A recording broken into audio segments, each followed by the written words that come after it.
안녕하세요. 오늘은 특수불법행위 두 번째 시간입니다. 저번 시간에 배웠던 거 복습을 좀 더 해보고 오늘 수업 내용으로 본격적으로 들어갈게요. 자, 저번 시간부터 배웠던 특수불법행위는 일반적인 불법행위랑 다르게 내가 잘못한 것이 아니라 하더라도 일정한 관계에 있는 상태에서는 내가 책임을 질 수도 있는 그런 상태를 얘기했습니다. 그래서 그 종류가 총 5가지가 있었는데 책임 무능력자의 감독자 책임, 사용자 배상 책임, 공작물의 점유자 또는 소유자의 배상 책임 여기까지를 저번 시간에 배웠고요. 오늘은 새로 배울 게 동물 점유자의 배상 책임과 공동불법행위 책임 이렇게 2가지를 추가적으로 더 배우겠습니다. 1번부터 3번까지를 다시 복습할 거예요. 공통점은 모두 다 특수불법행위라서 자기가 직접적으로 잘못한 것은 아니지만 다른 사람 또는 다른 사물과의 일정한 관계에 있기 때문에 내가 지는 책임을 특수불법행위라고 부르거든요. 자, 요걸 한번 다시 확인해 볼게요. 책임 무능력자의 감독자 책임. 책임 무능력자의 예로 초등학생의 사례를 들었는데요. 초등학생이 벽돌을 던져서 피해자가 다친 상황. 이때는 불법행위가 성립하지 않는다 그랬습니다. 왜냐하면 초등학생은 책임 능력이 없기 때문이거든요. 그러면 불법행위가 성립되어야 피해자는 가해자한테 손해배상을 청구할 수 있는 채권이 발생하게 되는데 이 경우에는 불법행위가 성립하지 않기 때문에 피해자는 가해자에게 손해배상을 청구할 수 있는 채권이 발생하지 않습니다. 그러면 피해자는 누구한테 손해배상을 청구할 수 있을까요? 이럴 때는 책임 무능력자의 감독자인 초등학생의 부모한테 손해배상을 청구할 수 있어요. 이때 책임 무능력자의 감독자는 스스로가 감독을 게을리하지 않았다는 걸 증명하면 책임이 면제되게 됩니다.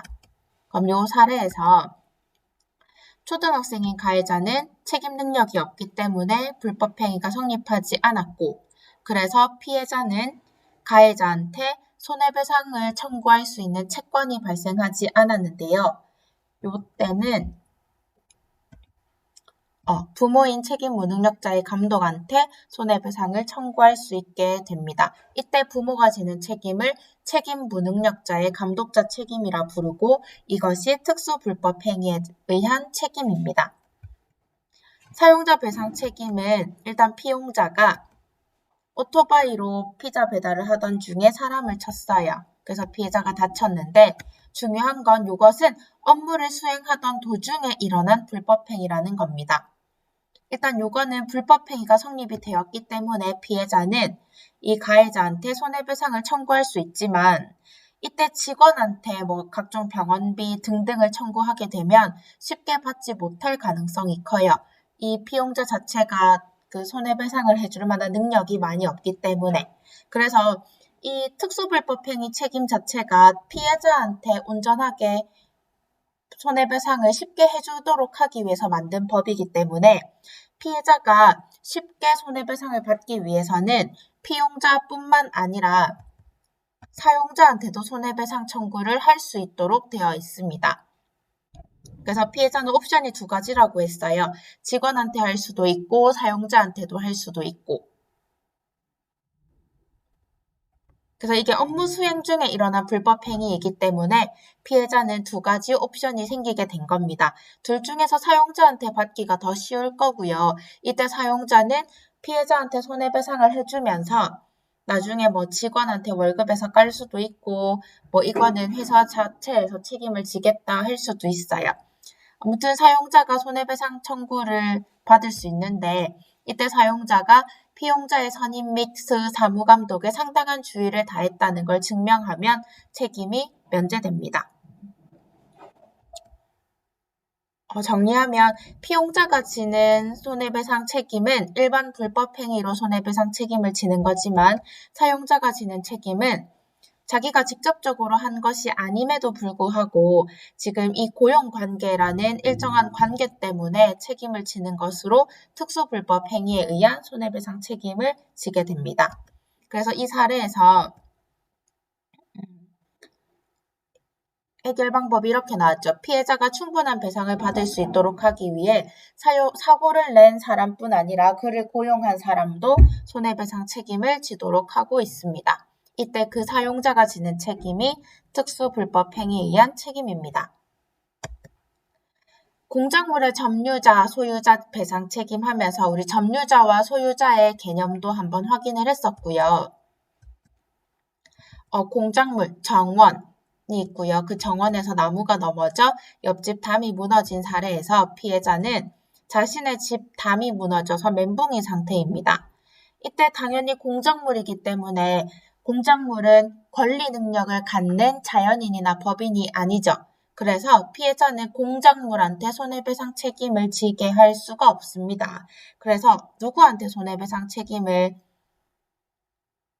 요구하냐면 이 공작물을 점유하고 있는 세입자한테 먼저 손해배상을 청구를 하는데 만약에 이 세입자가, 점유자가 손해 방지를 위한 주의를 다했다는 걸 증명하면 책임이 면제돼요. 그러면 피해자는 두 번째로 소유자한테, 즉 집주인한테 손해배상 청구를 할 수 있고 이때 소유자는 자기가 책임을 회피할 수 없는 무과실 책임이 적용됩니다. 그래서 사례에서 보면 일단 정원이라는 공작물과 관련되어 있고 점유자가 세입자고 소유자가 집주인인 이런 상황에서 답변을 보면요. 우리 법에서 공작물을 점유하는 사람, 즉 세를 얻어 사는 사람한테 권리 책임을 지우고 있으므로 일단 옆집 사람이 배상해 주어야 합니다. 그런데 옆집 사람이 나무에 문제가 있다는 걸 집주인한테 얘기했는데도 집주인이 조치하지 않아 생긴 사고라면 집주인이 손해배상 책임을 지고 이때 집주인이 지는 책임은 무과실 책임입니다. 그래서 여기 점유자와 소유자는 직접적으로 자기가 담을 무너뜨린 거 아니잖아요. 공작물인 정원의 나무가 그렇게 했는데도 불구하고 이걸 관리 감독해야 하는 지위에 있기 때문에 점유자와 소유자는 직접적으로 옆집 담을 무너뜨린 건 아니지만 자기들이 책임을 지게 되는 특수불법행위 책임을 지게 됩니다. 자, 여기까지 복습을 한 거고요. 이제 요거 문제를 한번 풀어볼게요. 자, 여러분들이 이거 문제 풀어왔을 거라고 믿고 만약에 풀지 않은 친구들은 학습지 보고 요거 문제 한번 풀어보고 이 강의를 들었으면 좋겠습니다. 자, 일단 요거 문제 풀이 시작해 볼게요. 18번. 요거는 쌤 기억에 14년인가 15년에 고3들이 풀었던 모의평가 문제에서 들고 왔어요. 자, 여러분 지금 고3 문제 풀어보는 겁니다. 자, 가나 사례에 대한 옳은 법적 판단을 보기에서 고른 것은 자, 가는 A는 B 소유의 건물 2층을 임차해서 살고 있다. 지금 임차를 빌렸다는 뜻이거든요. 그래서 A는 B 소유자 것을 빌려서 사용하고 있는 점유자 이 정도의 관계가 될 것 같아요. 어느 날 A가 살고 있는 집의 부실한 창틀 때문에 유리창이 떨어졌고 C가 유리창에 맞아 다쳤다. 일단 유리창이라는 인공물이 나왔으니까 공작물이고요. 아까 임차, 소유 이런 얘기가 나왔으니까 점유자, 소유자랑 관련된 이야기인 것 같아요. 자, 그래서 이 내용은 공작물의 점유자, 소유자 책임과 관련되어 있고요. 나는 갑은 을이 경영하고 있는 식당에서 알바를 하고 있다. 어느 날 갑이 주문받은 뜨거운 음식을 나르다가 실수로 엎질렀고 이로 인해 병이 화상을 입었다. 지금 아르바이트를 하고 있는 중, 업무를 수행하던 중에 뜨거운 음식을 쏟아서 문제가 생긴 상황이고요. 사용자, 피용자 얘기가 나오니까 요거는 사용자 배상 책임과 관련되어 있을 거라 생각됩니다. 자, 그럼 안에 내용을 한 번 더 분석해 볼게요. 가에서 A는 점유자, B는 소유자, C가 피해자. 나에서 갑은 피용자, 을은 사용자, 병은 피해자. 이런 상황입니다.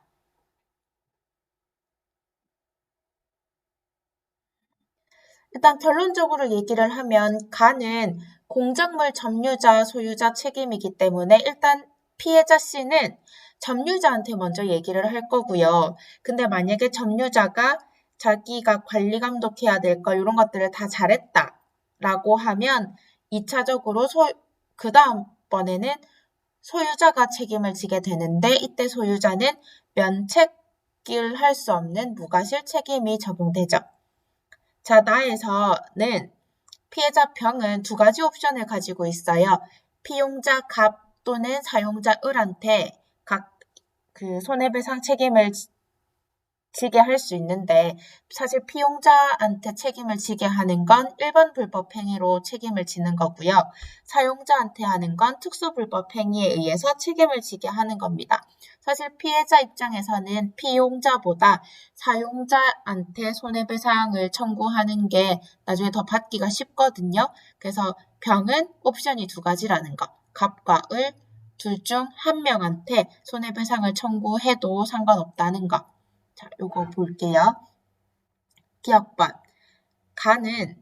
기억번 가.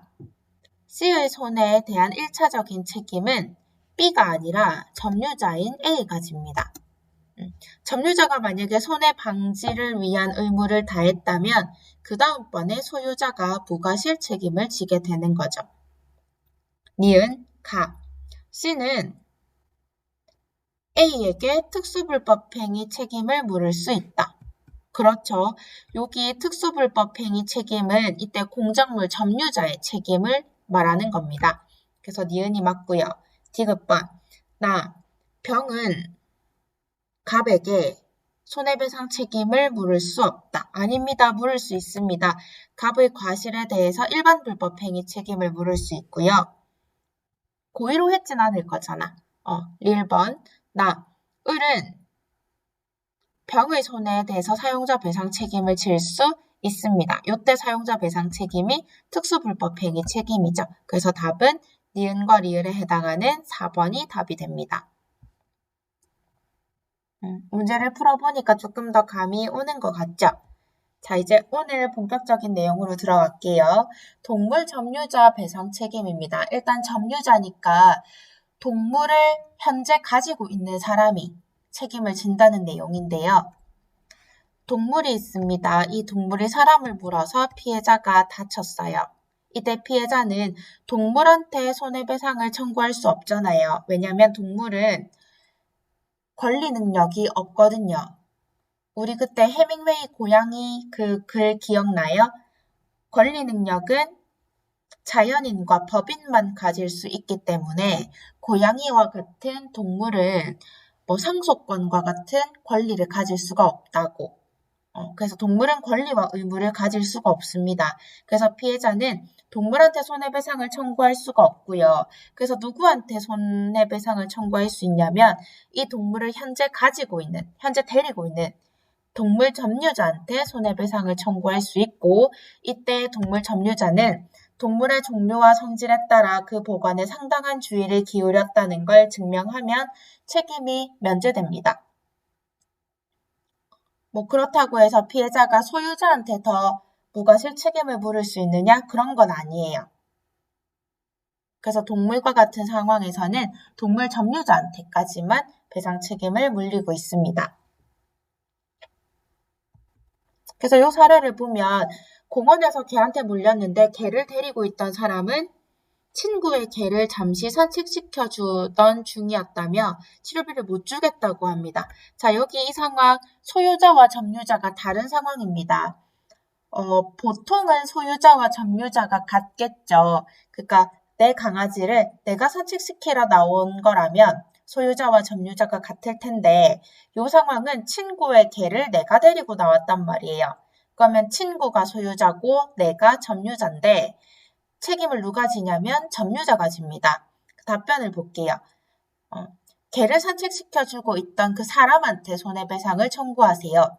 동물을 점유하고 있는 사람, 즉 개를 데리고 나와서 함께 산책하던 사람한테 개를 관리할 책임이 있기 때문에 점유자로서 손해를 배상해야 합니다. 그러니까 친구 개, 친구 애완동물 함부로 데리고 나오면 안 된다는 거.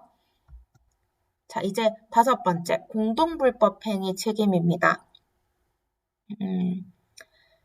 공동불법 불법행위라는 건 같이 잘못을 한 건데 그 같이 잘못했다는 거 안에는 공범도 있지만 교사자, 방조자도 같이 있다는 게 핵심입니다.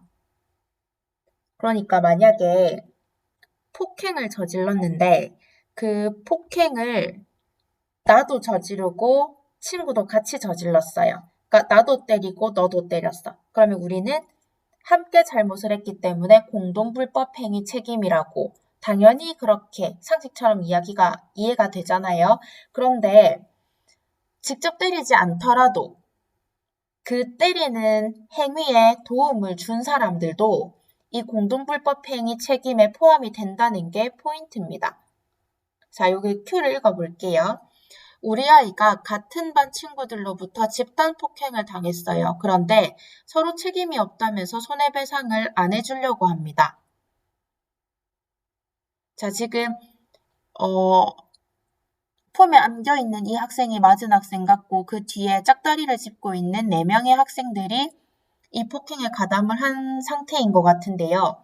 만약에 이 4명의 학생 전부 다 이 학생한테 발개질을 다 한 번씩 다 한 거야. 그러면 4명 전부 다 때렸기 때문에 이 4명 전부 다 공동불법행위 책임에 해당됩니다. 그런데 이렇게 같이 때린 사람만 해당되는 게 아니라 쌤이 지금 강조하고 싶은 것은 요거예요. 폭행에 가담한 모든 학생한테 손해배상을 청구하는데 이때 폭행에 가담한 모든 학생이라는 건 폭행을 직접적으로 한 사람들 뿐만 아니라 때리도록 부추긴 사람, 이걸 교사자라 하고요. 망을 서서 때리는 행위를 도운 사람, 이걸 방조자라고 부르거든요. 이런 사람들까지도 공동불법행위자에 포함됩니다. 교사자, 방조자부터 구분시켜 줄게요. 교사자는 직접 때리지 않더라도 때리도록 마음을 먹게 한 사람이야. 예를 들어서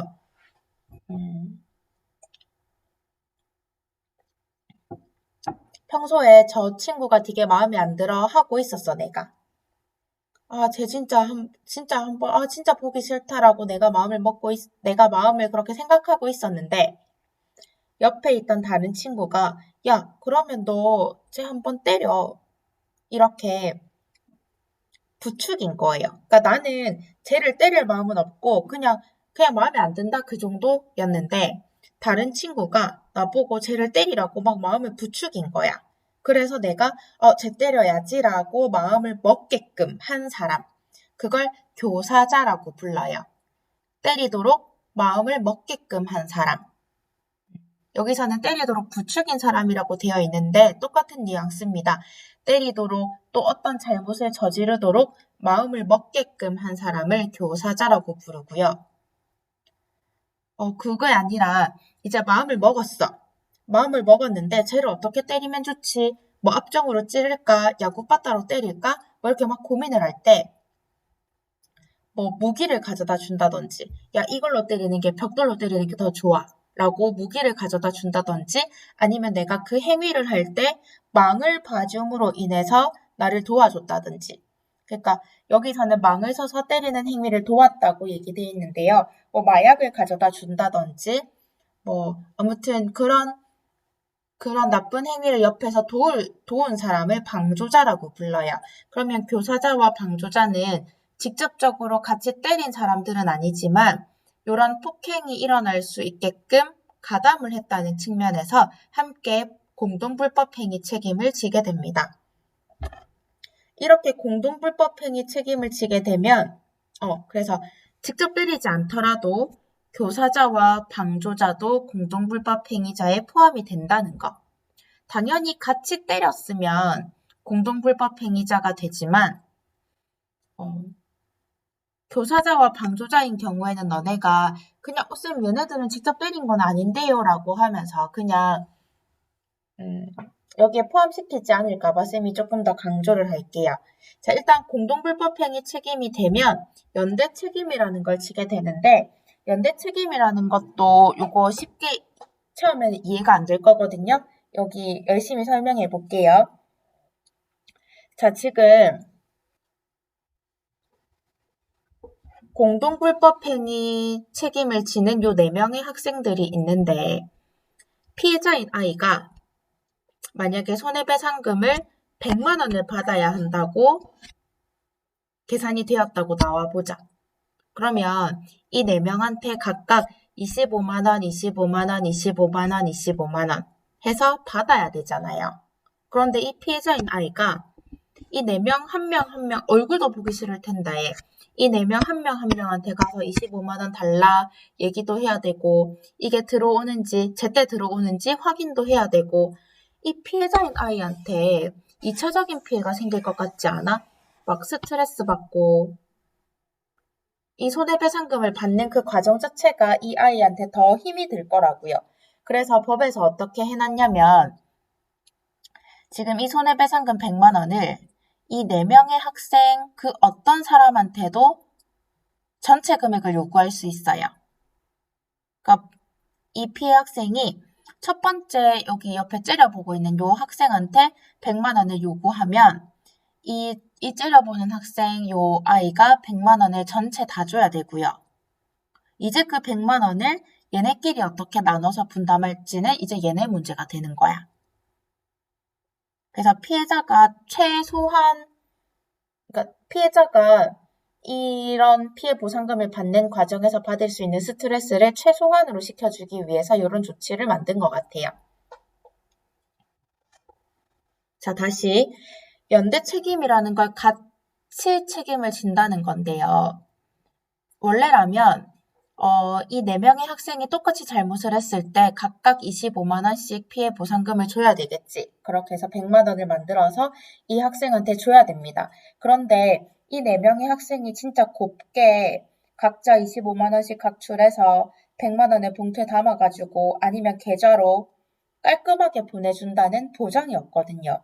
그러면 이 피해 보상금을 받는 과정에서 피해 학생이 더 많은 스트레스를 받을 거란 말이에요. 그리고 이 각각의 학생이 25만 원씩 이 아이의 통장에 이렇게 돈을 넣어준다고 했을 때 이 4명의 학생 전부 다 약속된 날에 제대로 줬는지 확인하는 과정 자체가 스트레스일 거라고요. 그래서 이 피해 학생 측에서 이 4명의 학생들 중에 피해 보상금을 받기 용이한 사람한테 한 명한테 야, 너네 손해배상금 100만 원 줘 라고 얘기를 하면 해당 학생은 100만 원을 전체 다 줘야 됩니다. 그러고 이 100만 원을 어떻게 나눌지는 이 4명의 학생들끼리의 문제가 되는 거죠. 연대 책임 이해돼요? 자, 그리고 또 하나 공동불법행위 책임이 인정되는 경우가 있는데요. 누구의 가해 행위로 인해 피해자가 손해를 입었는지 정확하지 않은 경우에 가해에 참여한 사람들 모두 공동불법행위자에 포함이 됩니다. 이게 무슨 말이냐면 피해 학생이 만약에 특정 누군가의 발길질에 의해서 갈비뼈가 부러졌어. 그래서 손해배상금은 이제 이 갈비뼈 부러진 것에 대한 병원비 등등등 해가지고 계산이 될 거거든요. 그러면 일단 제일 큰 문제는 갈비뼈가 부러진 건데 이 갈비뼈를 부러뜨리게 한 사람이 이 4명 중에 누군지를 몰라. 그 갈비뼈를 부러뜨리게 했던 딱 그 시점에 발길질을 한 사람이 누군지를 모르는 거예요. 그러니까 이 4명의 아이들이 막 발길질을 얼굴에도 하고 복부에도 하고 다리도 하고 팔도 하고 등도 하고 발도 하고 막 다 했는데 대체 내가 맡고 있었던 그 와중에 누가 내 갈비뼈를 때려서 내가 갈비뼈가 부러졌는지 그게 제일 큰 손해인데 그게 누구의 발길질인지를 모르는 거야. 더군다나 이 4명의 아이들도 전부 다 갈비뼈는 안 건드렸다면서 다 발 빼고 있거든요. 그래서 누구의 가해 행위로 피해자가 손해를 입었는지 정확하지 않은 경우 그냥 요 4명의 아이들 전부 다 공동 불법 행위자 책임이 되고요. 만약에 이 4명의 아이들로 하여금 폭행을 하도록 마음을 먹게끔 한 사람, 교사자가 있으면 교사자 더하기. 그 다음에 또 이 4명의 학생 말고 옆에 방조를 했던 사람, 망을 봤던 사람이 있으면 그 방조자도 더하기. 해서 그 사람들한테 전체적으로 공동불법 행위 책임을 지우고 그 사람들 누구한테나 그 손해배상금을 달라고 요구할 수 있어요. 공동불법행위 책임이 되면 연대 책임이 인정되니까. 자, 그럼 정리할게요. 공동불법행위 책임이 인정되면 연대 책임이 되어서 피해자는 가해자들 중에 그 어떤 한 사람한테라도 손해배상금의 전체액을 요구할 수 있고요. 그러면 이 손해배상금을 어떻게 나눌지는 이제 가해자인 사람들끼리의 문제가 되는 거지. 어떨 때 공동불법행위 책임이 인정되냐면 크게 세 가지로 나눠서 볼게요. 첫 번째는 같이 때린 경우. 두 번째는 직접 때리지 않더라도 교사자와 방조자가 있는 경우 얘네들도 다 포함이 되고요. 세 번째는 누구의 행위로 피해를 입었는지가 명확하지 않을 때 거기에 가담한 모든 사람들, 공동불법 행위자가 됩니다.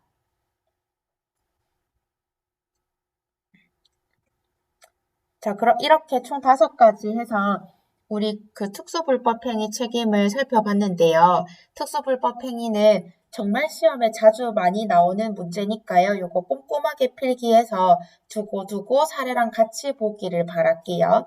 자, 그 다음에 교과서를 넘기면 손해배상에 대해서 나오고 있습니다. 손해배상은 내가 피해를 보상해주기 위해서 주는 건데 손해배상을 요구할 수 있는 것은 채권이라고 부르거든요. 그러니까 나한테 손해를 준 사람한테 그걸 요구할 수 있는 거잖아. 특정 그 사람한테. 그 특정 사람한테 요구할 수 있는 권리를 우리는 채권이라고 부르거든요. 그러면 손해배상을 청구할 수 있는 그 권리는 나한테 손해를 입힌 그 가해자한테 요구할 수 있는 특정 대상을 겨냥한 권리이기 때문에 채권이고요. 이렇게 손해배상 채권이 발생할 수 있는 원인은 크게 2가지가 있습니다. 불법행위와 채무불이행. 맨 처음에 채권법 설명할 때 채권이 발생하는 원인 해서 2가지 했었잖아요. 채권이 발생하는 원인 2가지, 첫 번째는 계약과 두 번째는 불법행위가 있는데 첫 번째 채권에서는 그 계약에서는 계약을 하면 각자한테 채권과 채무가 생긴다 그랬잖아요. 그때 약속된 채무를 제대로 이행하지 않았을 때 채무 불이행을 이유로 손해배상을 요구할 수 있는 채권이 발생이 되고요. 그 다음에 불법행위는 피해자가 가해자한테 손해배상을 청구할 수 있는 채권이 발생되는 거고요. 그래서 이렇게 손해배상을 청구할 수 있는 채권이 발생하는 원인은 불법행위와 채무불이행이 있습니다. 요때 우리나라는 원인이 무엇이든 간에 그 손해를 금전으로 배상할 것을 원칙으로 하고 있는데요. 이 돈 금액을 계산하는 방식이 이렇게 분석이 돼요. 그러니까 이 3가지 종류를 합쳐서 손해배상금이 나오게 되는 건데 만약에 쌤이 어떤 사람의 벽돌 던지는 거에 맞아서 쌤이 다쳤다고 보자. 그러면 당장 병원비가 들 거잖아요. 그걸 적극적 손해라고 얘기해요. 병원비. 근데 소극적 손해는 뭐냐면 내가 다치지 않았다면 벌 수 있었을 돈. 예를 들어서 아까 벽돌에 맞았잖아.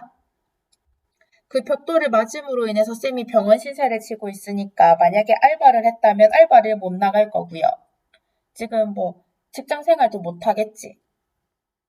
그러니까 만약에 내가 다치지 않았다면 벌 수 있었을 알바 돈.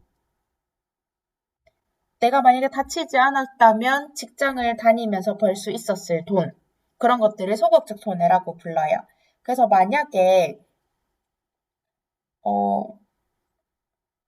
누군가의 폭행으로 인해서 사람이 다쳤는데 그 사람이 거의 다리를 못 쓰게 됐다고 생각해보자. 앞으로 이 사람 직장 생활을 못 하겠죠. 그러면 그 나이 때부터 정년퇴직을 할 때까지 벌 수 있었을 금액의 돈을 소극적 손해로 계산해서 다 손해배상금에 들어갑니다.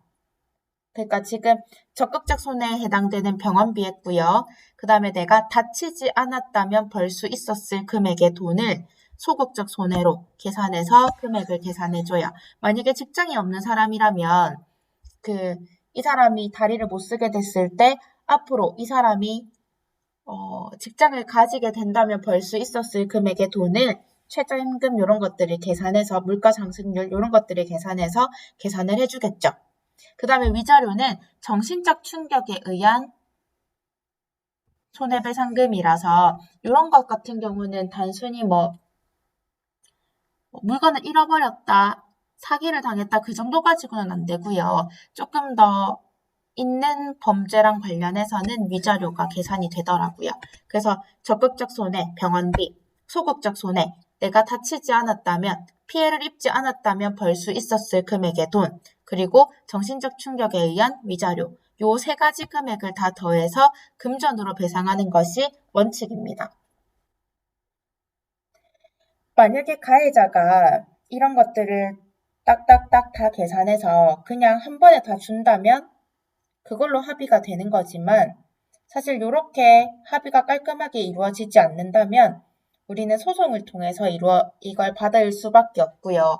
그런데 민사소송을 쌤도 한 번도 겪어보진 않았지만 겪어본 사람들이랑 뉴스 기사 같은 것들을 보면 10년 넘게까지 소송이 진행되는 경우도 있다 하더라고요. 그러니까 이게 정말 질이 한 싸움이 되는 문제가 될 수 있어서 요 밑에 달라 글을 읽어보면 소송을 통해서 배상을 청구하기 전에 다른 수단들이 있다면 그것들을 좀 사용해 보세요라는 얘기들을 하고 있습니다. 선생님이 그 재판하는 과정을 한번 참관을 해본 적이 있는데, 가해자 측과 피해자 측이 주장이 서로 다르게 되면 판사도 그 내막을 제대로 온전하게 다 아는 상태가 아니기 때문에 그 양 당사자의 말을 들으면서 사건을 조각들을 맞춰가야 되잖아요. 그러면서 통장 사본, 각종 계약서, 근데 계약서가 또 없는 경우도 있고, 다른 증인들의 말들, 이런 것들을 들어보면서 이 사건의 조각들을 맞춰가는데, 정말 이 싸움이 되게 오래 걸리는 경우도 많더라고요. 그래서 우리는 소송에 임하기 전에 대안적인 분쟁 해결 방법을 생각해 볼 필요가 있습니다. 요게 저번 교육과정에서는 정말 중요하게 다뤄졌었는데 이번 교육과정에서는 민사소송의 절차나 대안적인 분쟁 해결 방법에 대한 내용이 쏙 빠졌더라고요. 그러면서 여기 조그맣게 나와 있는데 여기 나와 있으니까 쌤이랑 한번 같이 볼게요. 대안적인 분쟁 해결 방법에는 협상, 조정, 중재가 있습니다. 어렵게 생각 안 해도 돼요. 요거 우리 학교폭력과 관련된 문제를 해결하는 과정 생각하면 쉽게 떠올릴 수 있는데 일단 협상은 분쟁 당사자들이 대화를 하는 겁니다. 그러니까 우리 반에 A와 B가 싸웠어. 근데 이 A와 B가 그냥 둘이서 해결하는 거야. 분쟁 당사자들이 대화를 통해서 자율적으로 해결책을 모색하는 거. 그래서 A와 B가 서로 사과를 한다든지 아니면 내가 병원비를 어떻게 대줄게, 알겠다, 이런 식으로 끝나든지. 이런 것들을 협상이라고 불러요. 그런데 당사자끼리 해결을 할 수가 없을 때 너네가 찾아오는 사람이 누구니? 그렇지, 선생님을 찾아오지. 그러면 선생님이 A와 B의 이야기를 잘 들어보고 너네 그럼 이렇게 얘기를 해보는 게 어떻니? 너 사과하면 너 받아줄래? 너 이 정도는 손해배상금을 해줘야 될 것 같은데 어때? 이런 식으로 선생님이 제안을 하는 게 조정이라고 보면 돼요. 자, 조정 읽어볼게요. 분쟁과 관련 없는 제3자가 개입해서 당사자 간의 대화와 타협을 주선하는 것. 그래서 분명 A와 B가 싸웠으니까 A와 B는 서로 감정의 골이 깊기 때문에 서로 대화하기가 쉽지 않을 거잖아요. 그럴 때 선생님이 양쪽의 이야기를 들어보고 야, A야, 근데 네가 먼저 놀렸더라. 요거는 네가 조금 더 잘못한 거 아닐까? B야, 그래도 네가 그렇게 때리는 건 잘못한 것 같은데 어떻게 생각해? 그러면 서로 잘못한 게 조금 있다고 생각 들면 너는 사과를 받을 용의가 있니? 너는 이 정도는 뭐 병원비를 해주는 게 어떻니? 사과를 해주는 게 어떻니? 라는 식으로 타협점을 맞춰 가주는 게 조정이라고 보면 돼요. 근데 이렇게 조정까지 안 됐을 때 중재에 들어가게 됩니다. 중재는 뭐냐면 이 A와 B가 그냥 쌤한테 오롯이 판단을 맡기는 거야. A와 B가 이렇게 찾아옵니다. 선생님, 저희는 뭐 타협도 못 하겠고요. 그냥 선생님이 어떤 판결을 내려주세요. 그냥 그거 저희가 따를게요. 이게 중재예요. 그래서 분쟁 당사자의 합의에 따라 분쟁에 관한 판단을 법원이 아닌 제3자, 그러니까 중재인 또는 중재기관이라고 중재를 담당하고 있는 기관이 있거든요.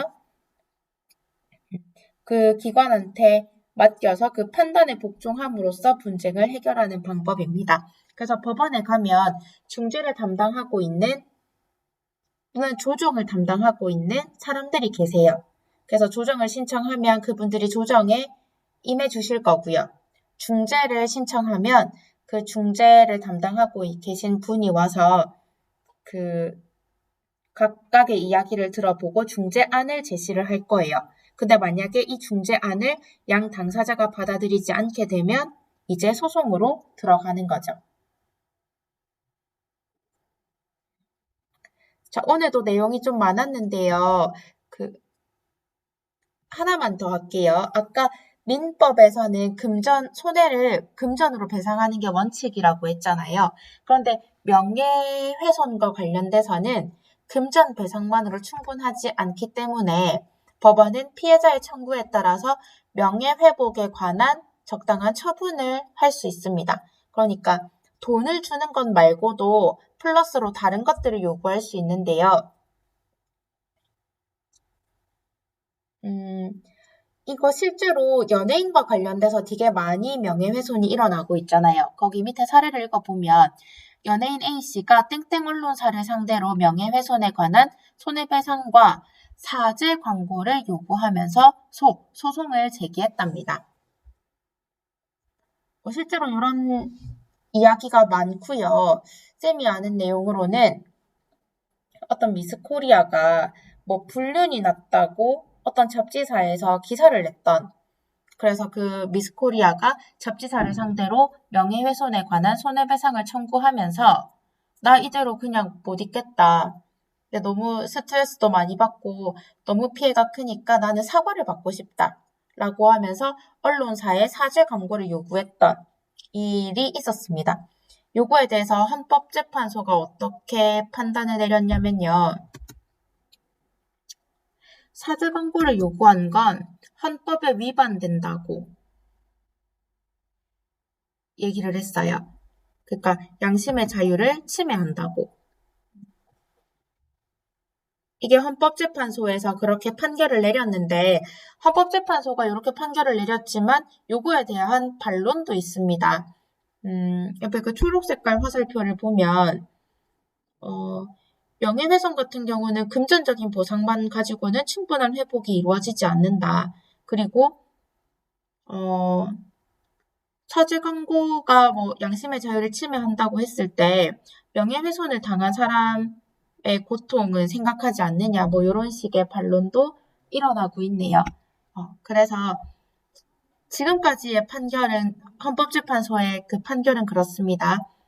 명예훼손에 대해서 그러니까 손해배상금을 요구하는 것 말고 다른 처분도 요구할 수 있지만 그 처분에 사죄 권고를 요구하는 것은 양심의 자유를 침해하는 거기 때문에 안 된다라고 하는 게 헌법재판소의 가장 마지막 판결이었던 걸로 기억하고 아직 엎어지지 않은 걸로 생각이 되지만 우리 사회 분위기가 달라짐에 따라서 또 다른 판결이 나올 수도 있을 것 같아요. 그래서 여러분은 이런 명예훼손과 관련된 일이 생겼을 때 어떤 처분이 적당한 처분인지, 그리고 사죄 광고는 정말 양심의 자유랑 명예훼손 관련해서 견주어 봤을 때 무엇이 더 우선이 되어야 하는 문제인지, 두 개 다 지킬 수 있는 방법은 없는지, 이런 것들을 한번 생각해 보면 좋겠습니다. 자, 오늘 수업은 여기서 마치겠습니다. 수고하셨습니다.